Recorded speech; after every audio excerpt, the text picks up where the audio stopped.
মিছিলের শব্দ আপনি পাচ্ছেন কিনা আমি জানি না, তবে বাংলাদেশে রাত্রি ৩টার পরে হাজার হাজার মাইল দূরের একজন ফুটবলারের নাম নিয়ে মিছিল হচ্ছে। এটা ইনক্রেডিবল, অবিশ্বাস্য। ফুটবলারের নাম মেসি, এবং মেসির অ্যাসিস্টেই শেষ পর্যন্ত আর্জেন্টিনাকে জিততে হলো। ইংল্যান্ড, বলেছিলাম না, ইংল্যান্ড তো সেমিফাইনাল থেকে বাদ পড়ে ভাই।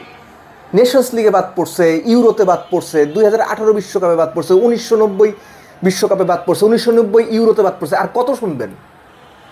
আর্জেন্টিনা ম্যাচ বের করে আনতে পারে, উইং ব্যবহার করে না, শুধু মাঝখান দিয়ে খেলে। সব ঠিক আছে ভাই, ম্যাচ তো জিতছে। This is Argentina for you. এবং এই আর্জেন্টিনা যখন দরকার তখন যেভাবে প্রয়োজন ঠিক সেভাবেই গিয়ারটা চেঞ্জ করে, গাড়ির মতো। ফার্স্ট, সেকেন্ড, থার্ড, ফোর্থ, আরও বেশি থাকলে আরও বেশি। আমি তো একটা নাম্বার বলি, 6 ফুট 7 ইঞ্চি ড্যানবার্ন, জন স্টোনস 6 ফুট 2 ইঞ্চি, কনসা 6 ফুট 1 ইঞ্চি, ওরাইলি 6 ফুট 4 ইঞ্চি। ইংল্যান্ড 55 মিনিটে গোল করার পর 10 জন নিয়ে যে ডিফেন্স করার মানসিকতা দেখালো, টমাস টুকেলকে এই জায়গায়, এই যে কিছুদিন ধরে বাংলাদেশে ভাইরাল আশরাফুল বাদ বাকিটা তো আপনি শুনছেন, টমাস টুকেল এই ম্যাচে স্ট্র্যাটেজিক্যালি আসল আশরাফুল। এই যে লম্বা লম্বা প্লেয়ার নামালেন কেন? ক্রস আটকানোর জন্যই তো। কিন্তু আর্জেন্টিনা তো উইং দিয়ে খেলে না, ক্রস আটকাবেন কেন? মাঝখান তো আটকাবেন আপনি। আর্জেন্টিনা উইংই ব্যবহার করেছে, আর্জেন্টিনা ক্রসই করেছে। লৌতারো মার্তিনেস 5 ফুট 9 ইঞ্চি মানুষ, তার সামনে ছিল জন স্টোনস 6 ফুট 4 ইঞ্চি, পেছনে কনসা 6 ফুট 1 ইঞ্চি।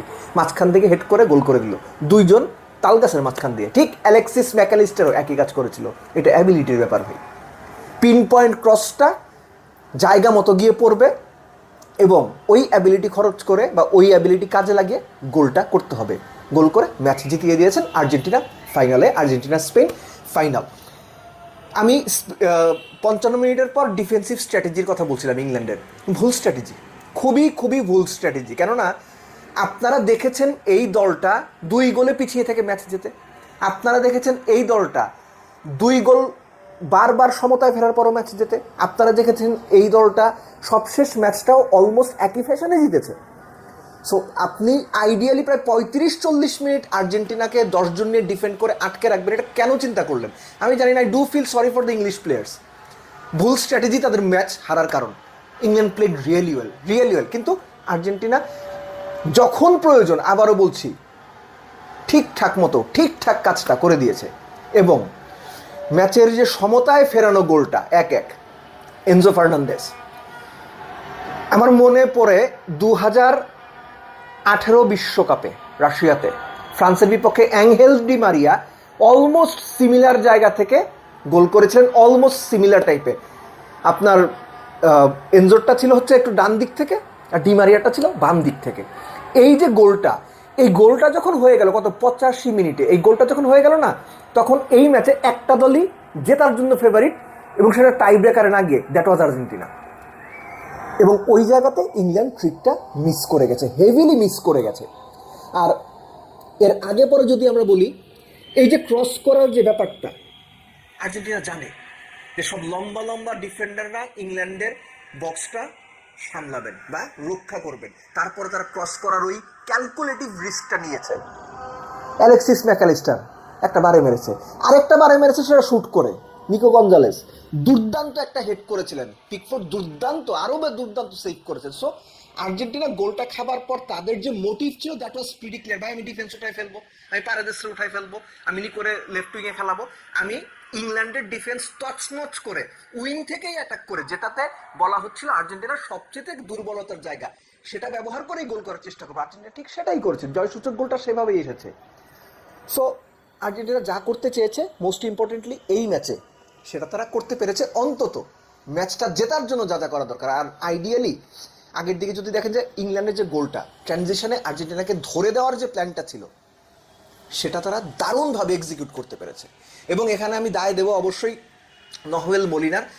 আপনার লুকাস ডিনিয়ে যেভাবে লামিন ইয়ামালকে লাথি দিয়ে ফাউল করে পেনাল্টি কনসিড করেছিলেন, মলিনা পেনাল্টি কনসিড করেছে কিন্তু গোলটা খাইয়ে দিয়েছেন। তার পেছনে যে গর্ডন আছেন তিনি মার্কই করতে পারেননি, বুঝতেই পারেননি কোথায় আছে।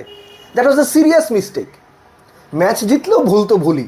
আর আইডিয়ালি যেটা হয় আর্জেন্টিনার সঙ্গে ইংল্যান্ড কিংবা নেদারল্যান্ডসের ম্যাচে, ওই একটু বেশি ফাউল, একটু বেশি গুতোগুতি, এই ব্যাপারগুলো থাকে। জিওভানি সিমিওনিকে নামানোর যে সিদ্ধান্তটা, আমার মনে হয় যে এটা ভালো সিদ্ধান্ত ছিল, কাজে দিয়েছে। তার 1998 বিশ্বকাপে ইংল্যান্ডের বিপক্ষে ম্যাচে তার বাবা যে ভূমিকায় ছিলেন, মনে হয়েছে যে তার ছেলেও এই ভূমিকায় ছিলেন, একটু ঝগড়া করা, অপোনেন্টকে একটু রাফ ট্যাকেল করা, আইবল টু আইবল কন্ট্রাক্ট করে কিছু করা, কথা বলা, সব পার্ট অফ গেম। আপনার পছন্দ হোক না হোক, these are part of game. But Argentina, তারা ওই রেজিলিয়েন্স, বারবার যেটা বলি, তারা ওই রেজিলিয়েন্স দেখেছে। ম্যাচ কীভাবে বের করতে হয় এটা আর্জেন্টিনা শিখে গেছে। সিরিয়াসলি আর্জেন্টিনা শিখে গেছে ম্যাচ কীভাবে বের করতে হয়। So congratulations Argentina, very well done. Last but not the least, Lionel Messi বিশ্বকাপে 11 ম্যাচে সব মিলে 11 গোল 9 অ্যাসিস্ট। কিন্তু ওই যে কথায় আছে না যে পুরনো চাল ভাতে পারে, মেসি এতই ভাতে পারে যে শেষ পর্যন্ত তাকেই ডিফারেন্সটা করতে হয়। আর একই সঙ্গে মনে করে দিতে হয় এই পার্টিকুলার ম্যাচটার যে রেফারি ছিলেন তিনি নাকি মেসির খুব প্রিয় রেফারি।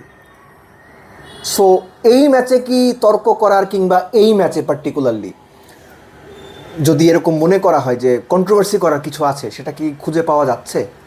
খুঁজে না পাওয়া গেলেও ম্যাচটা নিয়ে শুধুমাত্র যদি ম্যাচ কেন্দ্রিক আলোচনা হয়, তাহলে এটুকু মানতে হবে Argentina did really really well. কেননা ইংল্যান্ডের বিপক্ষে ইংল্যান্ডের ভুল স্ট্র্যাটেজির পরও ম্যাচটা বের করাটা খুব খুব ডিফিকাল্ট ছিল। এখন the ultimate match, Spain versus Argentina, K favourite? আপনাদের কি মনে হয় কারা জিতবে?